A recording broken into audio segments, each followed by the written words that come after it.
Gracias, buenos días, gracias por la invitación para poder hablar sobre taoísmo aquí.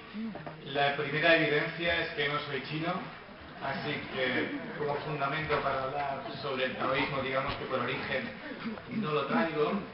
Soy producto mediterráneo, fundamentalmente, y lo que sí que hago es poder comunicar y llevar lo que es ese pensamiento taoísta en Occidente, sobre todo pensando en occidentales y para occidentales.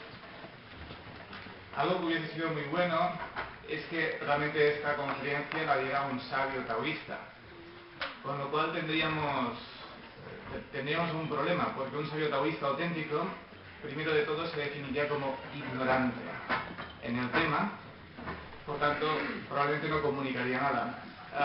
Segundo, si realmente hubiera aceptado a comunicar, no lo haría con palabras, sino que estaría comunicando desde la experiencia, ya que para poder hablar del Tao no se puede hablar con palabras. Es una incoherencia tener que definir o tener que hablar sobre Tao haciéndolo intelectualmente y con palabras. Yo, sin embargo, lo voy a hacer fundamentalmente con palabras. Eso es lo que evidencia que tampoco soy un sabio taoísta. Así que, como mecanismo, digamos que al menos como a favor, llevo al menos estos últimos 10 años trabajando y explicando sobre filosofía taoísta en lo que son las bases de la medicina china, y hace un año y medio, en agosto, septiembre del 2009, publiqué este libro, El Tao del Cambio, que habla fundamentalmente del ser humano. El ser humano en cuanto a su expresión, en cuanto a lo que es la vida, cómo vive y cómo puede interrelacionarse con las diferentes cosas que son la vida.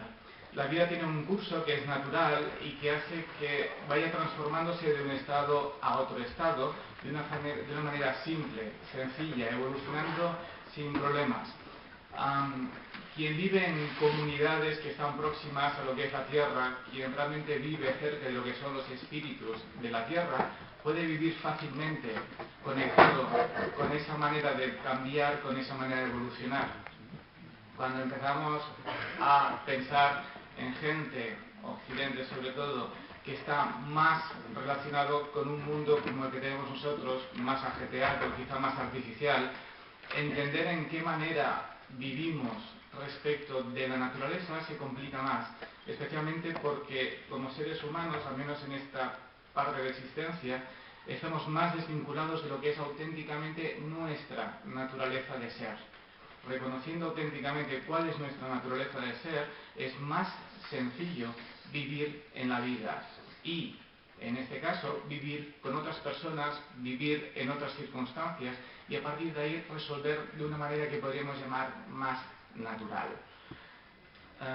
Eso es otro mundo. Vengo a hablar solo de taoísmo.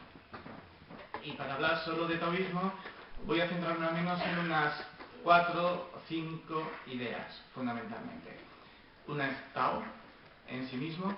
Otro va a ser Te, que es el principio de virtud.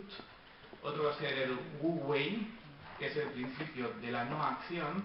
Y hablaremos también de lo que es cambio. Así que, para hablar de eso, y ya que las palabras traicionan siempre el principio del Tao, voy a intentar usar las palabras de una manera que pueda ser mucho más próximo al entendimiento, más inconsciente, más interno, más espontáneo, que no al más intelectual. Iremos haciendo, ¿sí? Empezamos entonces por ese principio Tao.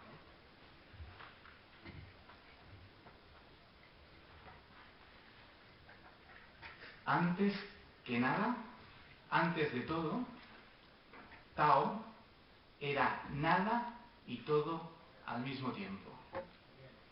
Todo porque Tao era lo único.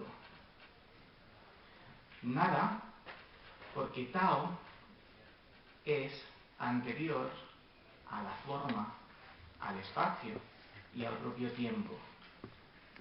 Así que Tao es algo, Lao Tse decía, no sé cómo expresarlo. Si tengo que darle un nombre, lo llamaría el Tao. Si tuviera que darle otro nombre, lo llamaría lo único, el principio, el uno. Así que, ya que es antes que la forma, ya que es antes que el espacio y que el tiempo, es algo que sin forma contiene todo lo que puede existir. En su interior está el potencial de todo. El potencial mío de este momento que estoy aquí, el potencial tuyo en este momento que estás ahí, el potencial de este lugar en el que estamos, de este congreso. Todo potencialmente existía, existe y puede existir dentro de esa posibilidad que está ahora. Teniendo en cuenta que no ocupa un lugar, que no ocupa ningún espacio. Es un continente que contiene todo sin tener una forma para contener. Eso hace que intentar poner una palabra para definir a Tao traicione el principio de Tao. Tao está antes que las palabras. Por tanto, no podría haber una palabra que identificara a Tao. Las palabras saldrán de Tao, las formas saldrán de Tao, el tiempo saldrá de Tao.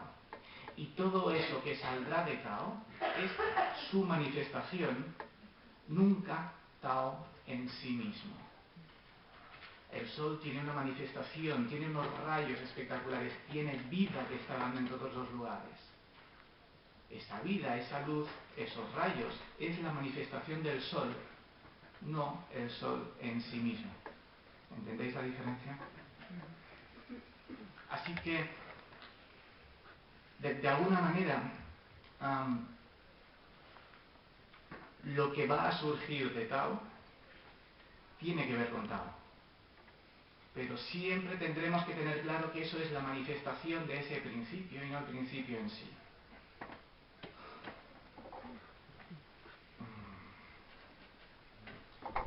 Cuando puedo percibir lo que había del potencial de mí mismo dentro de Tao, es cuando puedo estar cerca de lo que es Tao.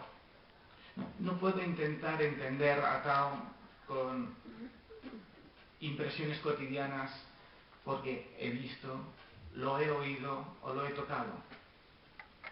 Tao es inaudible, es imperceptible, es invisible. En cambio, en su interior tiene la facultad de lo que es visible, de lo que es perceptible, de lo que es audible.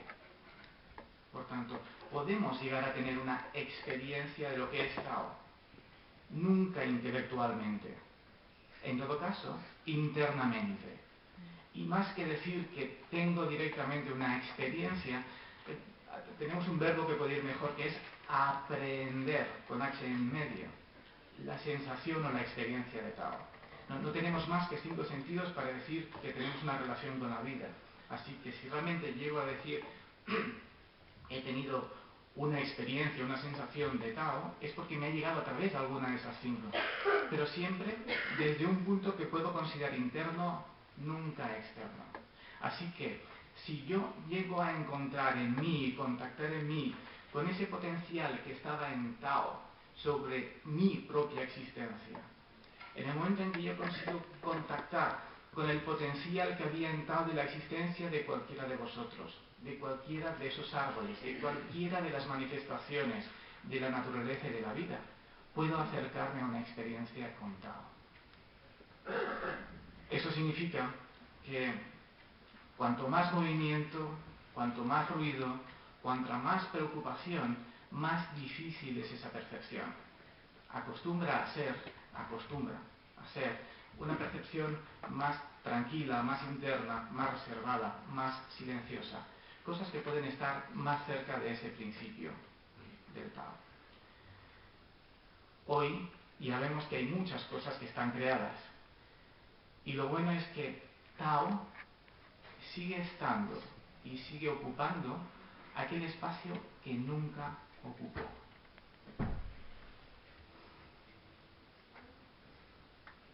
Lo que sucede es que realmente ha habido un proceso por el cual hemos llegado a donde estamos.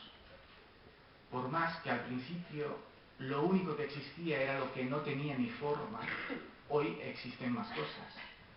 Ha habido un proceso por el cual Tao ha puesto en marcha un proceso de evolución, un proceso de manifestación. Esto os lo tengo que explicar aquí.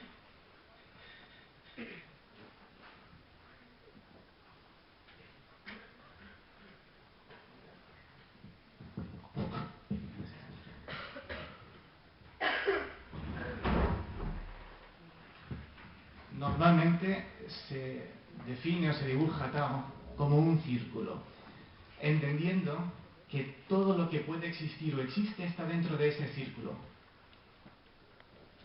Es absurdo pensar que hay algo que está fuera de ese círculo, ya que si hubiera algo fuera de ese círculo ya no sería Tao. Es imposible. No existe nada que no haya salido de Tao.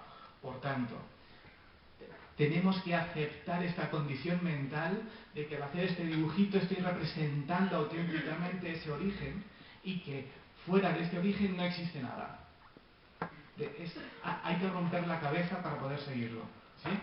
Intelectualmente, de la manera cotidiana no se entiende, hay que romperlo, ¿sí?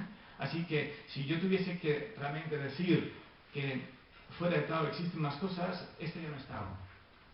Tao lo va a englobar a todo. Hay un principio en la creación de cualquier cosmogonía de la mayor parte de las culturas en el que siempre se está pensando en qué es lo que hizo el creador, qué es lo que hizo Dios para empezar con la creación. En el taoísmo, en teoría, tenemos que abolir la palabra creador, puesto que no hay una intención en el proceso de creación. Es una terminología que no nos interesa, no es útil para ahora. Lo que sí que nos interesa es pensar en que Tao, en algún momento, a partir de ese principio interno de estar en inquietud, tiene la capacidad de generar externamente un principio dinámico, un principio de movimiento. El principio que todos conocemos, el primero es el... os lo vais a imaginar, ¿sí? El principio del yin yang, ¿sí? que todos conocemos como esa ruedecita que en el interior tiene como dos lágrimas, una que es negra, la otra que es blanca, ¿sí? Ese lo tenemos presente. Cuentan filósofos taoístas mucho más recientes, siglos XIV, XV, que lo primero que surgió del Tao fue Yang. Yang es el principio activo, es el principio más dinámico, es el principio del movimiento, es el principio del generador. En el dibujo típico siempre vemos como al principio hay una poca cantidad, una superficie pequeña que va aumentando y se va haciendo mayor. Eso es lo que sucede realmente con el principio de creación, en cuanto que Yang empieza y Yang va aumentando en cantidad, en intensidad, hasta que va a haber un momento que por exceso se transforma en sí mismo en lo contrario. Es cuando de Yang surge el Yin.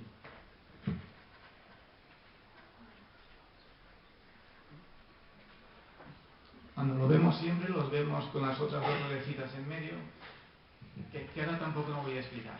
Sería entrar en Yin Yang, los principios del Yin Yang. Vamos sobre más una idea general de trabajo. Cuando Yang llega a su máximo, puede empezar a formar la parte del Yin.